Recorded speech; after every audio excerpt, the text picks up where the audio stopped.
Senate और कौमी assembly के अलग अलग इजलास आज शाम 5 बजे पार्लियामेंट हाउस में तलब कर लिए गए।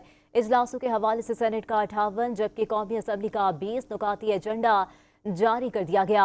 चेयरमैन सेनेट यूसुफ रजा गिलानी की जेर सदारत सेनेट इजलास आज शाम 5 बजे होगा।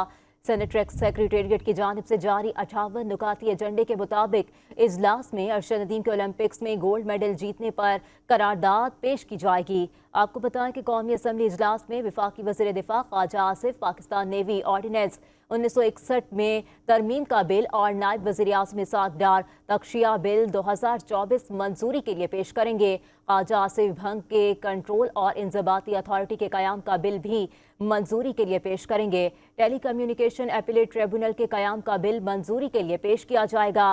वफाकी वज़ीर निजकारी अब्दुल अलीम खान निजकारी कमीशन तरमीमी बिल 2024 मंजूरी के लिए पेश करेंगे।